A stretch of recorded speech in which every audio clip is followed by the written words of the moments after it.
Hey guys, it's Scott with Scottie B Cards, and in this video, let's talk about the shortfalls of 2022 Topps Chrome.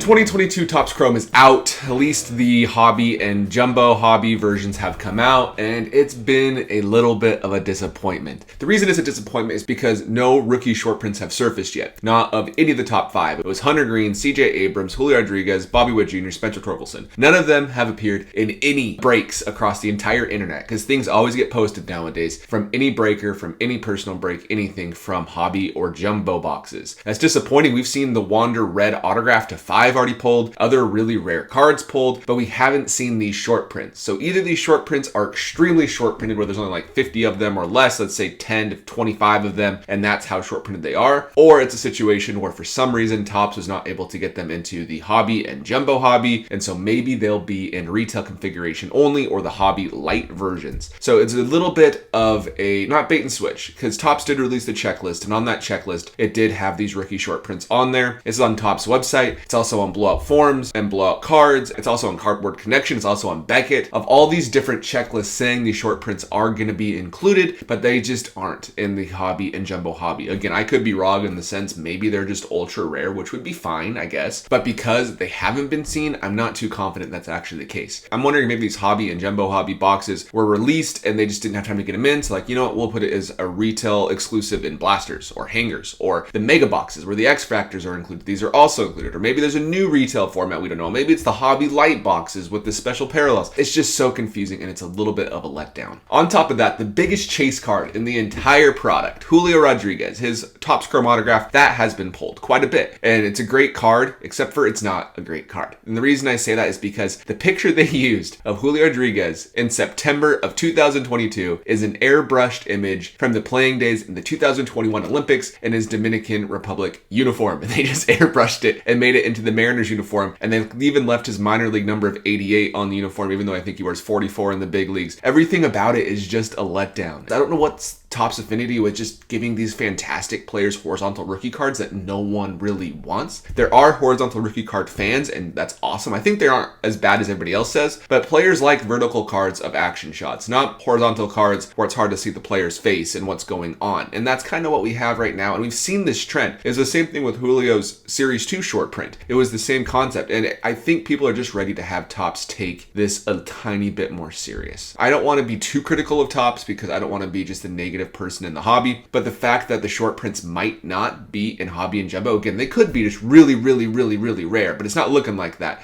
Just the fact they're not in there, plus some of these big players just aren't super attractive with their cards, it's just kind of like, what are you doing? So what's the thought process here? Are you just, because the transition between Fanatics purchasing you, is it going to be a supply chain thing? I don't really want to make excuses for them this time. I have in the past. It's a pretty unfortunate situation. On top of that, this is across the board. I already mentioned this with Julio Rodriguez, but the autographs don't have a white space. They don't appear well. Wave parallel, you can barely see the autograph. It looks like I went and just pulled a card and got it signed in person, which is fine for like an archive set where the archives are buybacks. But for these type of cards, you want the autograph to be the focal point of the card. Topps Chrome is the home of the rookie autograph according to Topps. And if the rookie autograph doesn't look good, is it really the home of the rookie autograph? It's just a very interesting situation with Topps Chrome. I think that if you're going to be getting into breaks, if you want to get these players, if you want to have a Hail Mary for Julio Rodriguez autograph, great. There's like 150 people to get autographs from, so it's not likely. If you want to do that, makes sense, but do not go into it thinking you're going to get a short print, because you're just not. At least from what we've seen so far, cases and cases and cases have been broken and they have not been pulled. If they're that rare where they're so hard to pull, I'm not a fan of short prints. I'm a fan of short prints when it comes to like what they did with the Bat Down in 2018 with the Ronald Acuna Jr. rookie card. That card was like 1 per case. If you want to do what they did with the short prints in Series 2 of this year, where it's 1 every few 3 or 4 cases, totally cool with that. But if it is going to be a 1 in 100 case situation, that sucks, especially because people are going to be viewing this as one of their best rookie cards. I think that sucks for the average collector because the hobby's grown so much. I understand managing print runs, but that would be just a very unfortunate situation. So no matter how you dice this one up, it's a very intriguing story to follow. I would not be surprised if we see these short prints in retail configurations because they are listed on Topps.com under the 2022 Topps Chrome checklist still, and because of that, I think they're going to be available in Topps Chrome somewhere. It just might not be in hobby product. Again, this is all speculative because it's only only been a very limited sample size with what's already been released, so don't get mad at me, Topps. My goal is just to let people know that they should not be spending $300 to $400 on a hobby box when the reason to buy a hobby box is not existent. And I think that's what people might be upset about. I was looking at these cards and I just couldn't find it. I wanted to find a comp. I was even debating on buying a short print of a Julio Rodriguez because that's a great card in my opinion long term, but I couldn't find it. And so I think I'm not the only one who feels that way. Mariners fans have a decent right to be annoyed. They've been looking forward to Julio cards forever and they might not get them for a while. So other than that, thank you for watching, guys, and I will see you in the next video.